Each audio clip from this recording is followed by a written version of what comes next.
Hi, welcome to your cloning online lecture. This is out of chapter 3.5. So let's start out by talking about what cloning is. There's cloning through the use of biotechnology, but there are also lots of examples of cloning happening naturally in the animal and plant kingdoms.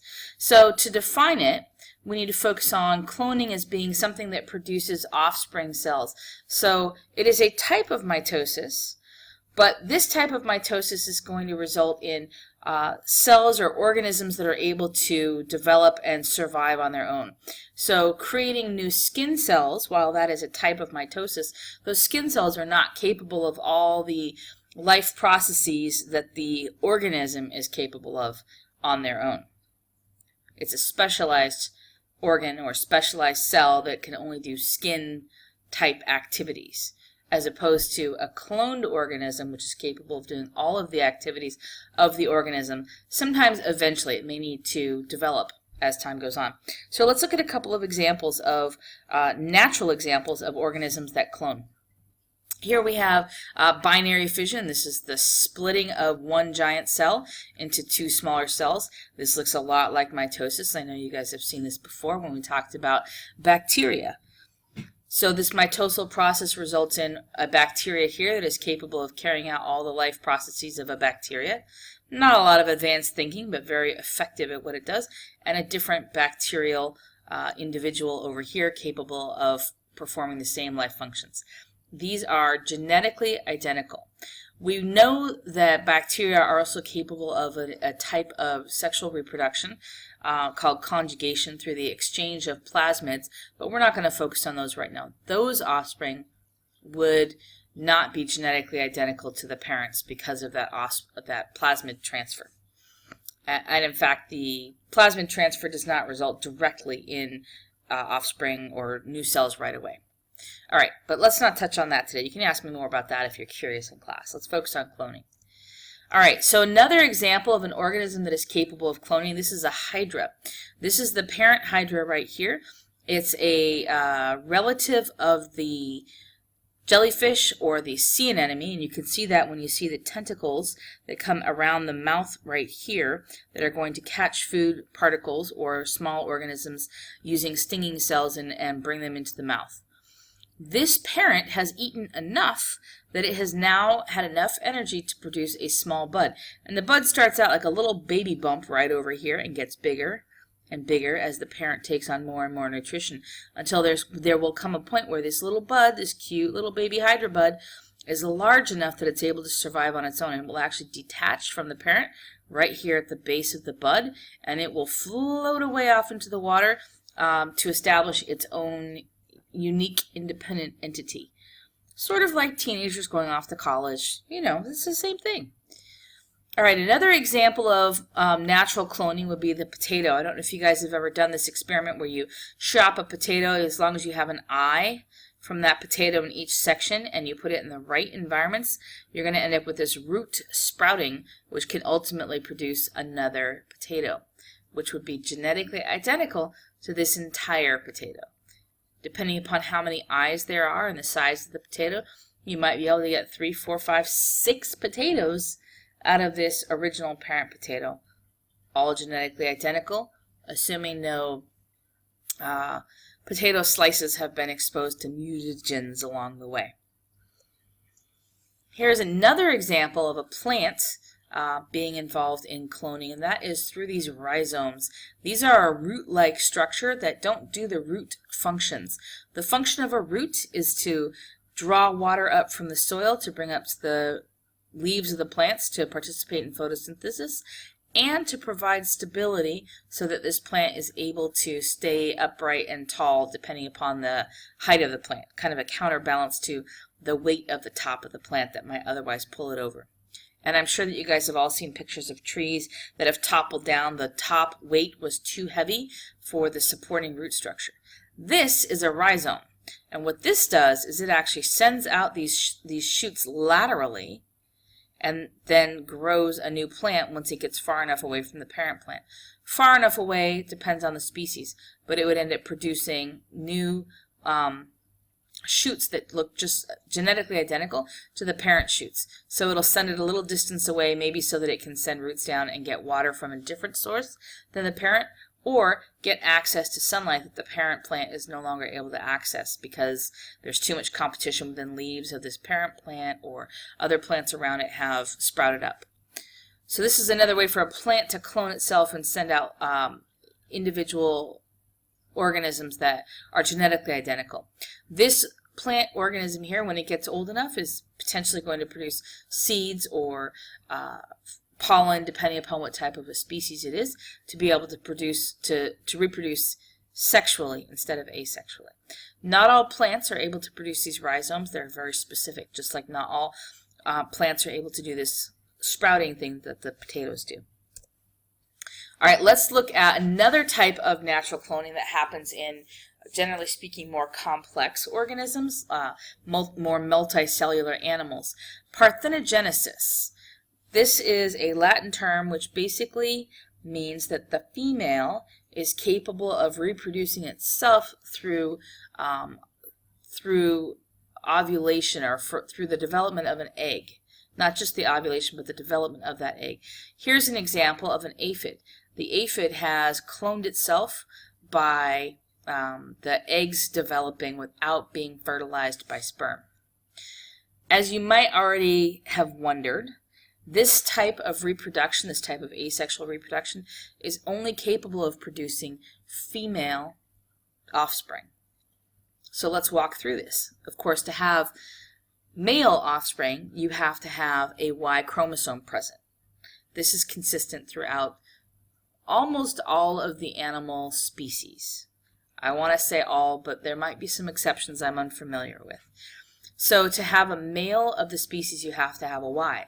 But if the female is the only thing that's contributing any DNA, and we know she's got to be XX, the only thing she has to contribute to her offspring is in fact XX. So all offspring would have to be female. The other thing that would tell us that all offspring would be female is they are genetic copies of their mother, and their mother is XX. So in times when perhaps there is a shortage of males present, sometimes it's because the species, the individuals within the species are located geographically very far apart from each other, or sometimes it's a seasonal issue. There can be a variety of issues that a female insect, not every female insect, but some species are capable of this parthenogenesis, where they're able to reproduce asexually by cloning themselves through their eggs. Another more advanced species that was recently discovered, this is actually a lizard, which is frequently on the, apparently on the menu in Vietnamese restaurants. At least in Vietnam, according to the article I read. This is a lizard, obviously, which is even more complex than our aphid friend up here, or other insect friends, which is also capable of parthenogenesis. Both the aphid and the lizard, by the way, are capable of sexual reproduction, and that's one of the things that's going to keep the population overall healthy and able to respond to any environmental changes. The individual parent benefits because rather than dividing up their DNA and only getting half of it into each individual in the next generation, they get all of their DNA into the next generation. So they kind of win the genetic competition of reproduction. All right, so plants. Let's talk about plants for just a moment more, and the way that they are able to clone themselves, or that humans can use abilities of the plants to be able to clone themselves. This is a cutting off of a larger plant. Given the right conditions, this plant can be stimulated to grow new roots, which means that you can cut a branch off of somebody's beautiful shrubbery. I'm not familiar with the plants over here, but let's say a hibiscus maybe. You had somebody that grew a particularly unique color of hibiscus. You don't need to wait until that flower seeds and plant the seed. You can actually grow from a cutting of that hibiscus, if you get it in the right conditions, a whole new plant. The DNA is present in there. What you're doing is just stimulating undifferentiated cells to get them to create a root. And once that root is created, that plant has access to water so that it can deliver water up into the leaves and perform photosynthetic or photosynthesis actions and create more energy for the plant and help the plant to grow. It's pretty sweet. It's a good way to be able to do restoration. It's a good way to be able to propagate species that humans care about, especially unique examples of those species that we want to make sure that we keep in the gene pool, or maybe if you wanted to show a fancy plant because you were a gardener and that was your thing. Okay, so things that can affect this ability for the roots to grow new roots, or the stems to grow new roots. As I mentioned, conditions need to be right. So one of the things you need to have is some kind of node or some kind of genetic cluster that's going to spark the new rooting. So this right here is an example of a node, and these are little potentially forming buds at every step along the way. This is going to be a branch of this tree. This is going to be a branch excuse me, of this tree. And if you cut right below that, you're actually going to stimulate this branch. Instead of becoming a branch, it'll become roots. It's already, cells are prepared to split off from the main trunk. This here is a willow tree, and this is frequently used along riverbeds in cold climates to be able to stabilize the banks of the riverbeds because they grow like crazy. In fact, these particular trees, you don't need to do anything to stimulate the nodes to grow into roots. All you have to do is cut the branch short right below the nodes and jam it into the area that you want it to grow. And as long as it's got some air in the roots, which means that the water is not covering that area entirely year-round, it's going to sprout and grow into a new tree. It's pretty sweet. Other things that will make it so that the stem is able to grow into a new tree is access to energy, and that energy is going to be made in the leaves through photosynthetic activity. So if you just had the stem part of some plants, they're not going to allow any more energy to be created so that the root is able to grow and the plant is able to grow up. Again, this varies from plant to plant. So if you were interested in propagating more plants off of just a stem, you'd need to identify which plants require which supports. So another one is nutrient availability. You need to have whatever that plant needs in the area at the base of the stem. So some gardeners will actually soak the bottom end of a plant that they want to grow off of a stem. That gives it enough energy to boost so that it's able to create the material for the root or to support the new growth that's going to happen in the top half. And again, that depends on the plant. The willow that I showed you a second ago doesn't require any additional nutrients, just whatever's in the soil. Some require specific compounds. Availability or access to air. So in some cases, if you were growing this, you might put a barrier around the root that would make sure that this area continues to be exposed to air if it's in a watery area, or if the soil is really tightly packed. This may not grow into a root because there's not enough oxygen molecules, or actually carbon molecules, getting down into the root area for the plant to be able to use. Or if the leaves are submerged by water, they may not have access to the carbon that they need from the carbon dioxide that we breathe out to drive photosynthesis. All kinds of issues. In some cases, for some plants, you need to have the area where the plant was cut off from the main plant, the stem, the base of the stem, needs to be at a specific angle, or it needs to have a notch so that you increase the surface area, or it needs to be cut at a certain distance away from the main branch or below the leaves. So there are specific locations that improve the chance of that stem forming a root. Depending upon the time of year, there are some plants that are dormant as they head into the winter. And if you cut a stem off of that in the winter, nothing's going to grow because the plant is sort of putting itself to bed for the winter. Conversely, if you take a cutting from the same plant in the springtime, when everything is sending energy up, you may have an increased chance of growing a new root off of that as the plant is awakening and preparing to grow anyway. The temperature that you cut at may also have an impact on the success of rooting. For instance, if you had a hard freeze and this area here is open to the environment, that freeze can go to the inside of the stem and it would freeze the plant from the inside out. There's a lot of moisture in many of these plants. So then if you froze it all up, that would actually burst the cells. I hope that makes sense as the water expands As the water freezes, it expands, which might burst the cell membranes, in which case you're sort of killing the plant from the inside out. I think you can also have temperature that's too high, depending upon where the plant originates, and the plant would blow through the water too quickly and would actually dry out on the inside as well. So you need to have the right conditions for the right plant to encourage the stem to be able to form a new root. It doesn't happen with every single plant, every single day in exactly the same way. So your mission right now is to pause this video and take 5 minutes or so to think about one single variable that you could design an experiment to change in a variety of ways. Maybe the variable you're going to choose is the nutrients available to that plant. Or maybe you're going to change how many leaves are present. And you're going to try to think of 3 different ways that you could change this one single variable. So 3 different nutrient levels you might add. Okay, I've taken that one. You can't use that one now. But I won't use too many up. So you could think about different ways that you could vary these different variables. You could change them up so that you could determine how important is this variable to the rooting of whatever plant you're thinking of.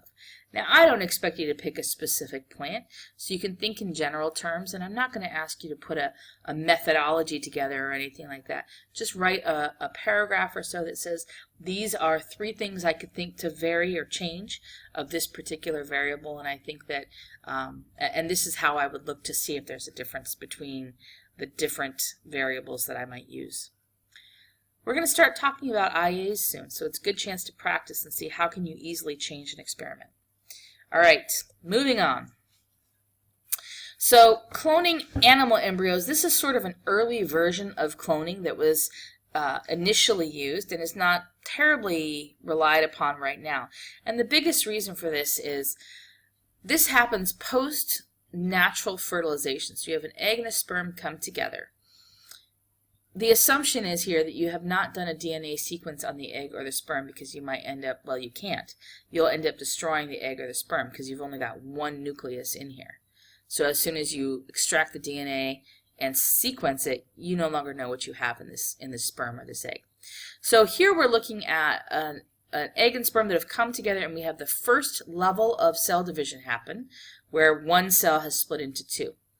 At this point, you can separate, you can see that these are attached, but if you separate these cells, this will act as if it's the only cell that exists, and it will subdivide in a normal way, as will this one. So you take this single fertilized cell, and you put it in one organism, and you take this single fertilized cell and put it in a different organism, and the fetus that develops and the offspring that is born will be genetically identical from different mothers. So that's one way that you can clone. The downside of this method of cloning is that you don't really know what you're going to get. You don't know what the sequence is, so you don't know if you have the best possible offspring combination. And given that it requires lab experience and lab expense, you want to know what you're getting into. So this just shows some different stages at which this process can happen. It can happen when we have simply 2 cells in division. We can have it happen when there are 4 cells, so you'd have 4 potential fertilized offspring, 8 cells, and then our 16-cell stage, which is the blastocyst. This is a bunch of undifferentiated cells. After this point, you might remember this from earlier on in our when we were talking about stem cells. After this point, the blastocyst, the cells begin to differentiate. And so this cell will no longer could be anything, and can no longer be used as a fertilized zygote or embryonic cell. It becomes skin cells or stomach cells or teeth cells or whatever. I mean, not quite that specifically right away, but it begins to become digestive system cells or cardiac cells and can no longer be reverted back to any kind of a cell. So past the blastocyst, we're not able to rely on this system, and again, you don't know what you're going to get. So this is an early version of cloning that was used. The way that we tend to, or not we, I'm not doing this, but the way that people tend to clone now is that they take an egg from one organism and they take a somatic cell. So this could be from anywhere on the body of this cute little sheep, and they remove the nucleus from this somatic donor cell. So let's say that this is a cell from the cheek of this cute little sheep. They got it to bite down on one of those cotton swabs, and they've got a bunch of cheek cells. They take the nucleus out of this cheek cell. They take the nucleus out of this egg cell, and the egg cell has a lot of material that's just going to support that zygote in the early days until the placenta forms. They remove that nucleus. They put this nucleus in with this ideal, oh so beautiful version of what they want. They allow that zygote to grow and develop. It now carries the egg material from this donor, but the actual DNA from this donor. Now, if you remember back to the only part of the cell that we can track a matriarch or a female line from would be the mitochondria. So the mitochondria present in this offspring is still going to come from the egg donor, not from the somatic cell donor, because this guy or girl is just giving up their nucleus, not any of the other organelles of the cell. Okay, so we have cell division happening, we have blastocysts. At this point, we could actually separate these blastocysts like they did in sort of the earlier version of cloning embryonic cells. Once they've developed, we can separate these out and put them in several different sheep, or we can put them all in one sheep and have multiple identically genetic offspring born from that. Now, the first time that we were able to do this, and we get a viable offspring, or a viable mammal, and viable just means that the offspring that was born from cloning was also able to get pregnant. So this was quite an accomplishment. It was for a sheep that was named Dolly. And the way that they were able to demonstrate that they had been successful in cloning the somatic cell from a different sheep into the egg of this mother sheep was they chose different breeds of sheep. So they had different phenotypes and they had very different genotypes.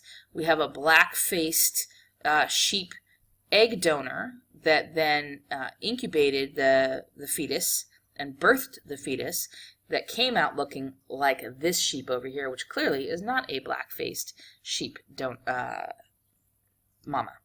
So they took mammary cells that would be from the breast material or milk material, I'm not really sure exactly, and they pulled the nucleus out, put that nucleus into the egg from that had a nucleus pulled out of it, allowed that to develop, allowed this to incubate inside of the black-faced sheep, allowed the natural birth of the offspring, and out came this cute little Dolly sheep that had the same facial and genetic composition as this other donor sheep. Then Dolly was allowed to grow up, and this was the part where they were able to say, wow, we were really successful. We made a truly fully functioning mammal from this donor mammal, and Dolly was able to get pregnant in the traditional manner and have her mixed offspring with whatever the natural father was. So there was no further manipulation of the DNA. They wanted to see if we allowed this clone to reproduce naturally, would it produce offspring? And in fact, they have. This particular sheep, Dolly, is no longer with us. She went on to live her life as a normal sheep and passed away a couple years ago. But this technology, if we can do it with a sheep mammal, we can do it and transfer it to any other mammal. I hope that you know already from news, or maybe you're just from your common sense, that cloning of humans is currently not allowed, which does not mean there's not some mad scientist in some cave on some mountaintop somewhere working on it, but it's not commonly accepted or funded by the scientific community. So, whew, not yet will you have to deal with a clone of, I don't know, your favorite science teacher. Now, just as a note, on the day when I can be cloned, the organism that will be developed from cloning me is not going to be the same as me.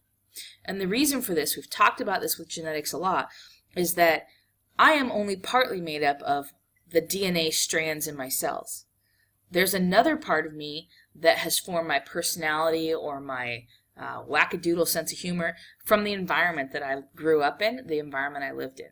So if we cloned one of my cells, and 9 months from now, a little baby Ms. Wilson was born, and that Ms. Wilson was raised, when it gets to be the same age as me, it's not going to necessarily look the same as me because the environment will change it.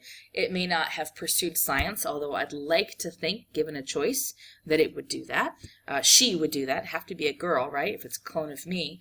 But there may be other factors that this baby Ms. Wilson is going to encounter. Maybe there's a different country this baby Ms. Wilson lives in, or maybe this baby Ms. Wilson has a little kitty when she's a baby and she falls in love with cats instead of really loving dogs. I mean, it's a crazy thought, but it could happen. So there's a lot of variety that happens in the way an organism is raised, and a lot of the sci-fi movies want to just make a clone and then boom, have Albert Einstein show up in fully formed intellectual status without recognizing that the environment that Albert Einstein grew up in, the schooling that he had, the opportunities for creativity he had, the access to the technology that existed at the time versus now, we would end up with a potentially completely different person.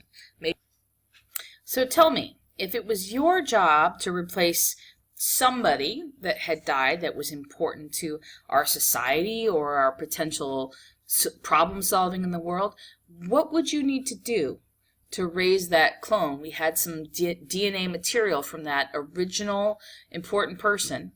What would you need to do with that clone to get it close to the original person that you're thinking of? Write me no more than a paragraph so that we can talk about this later on in class. Thank you and have a lovely rest of the day.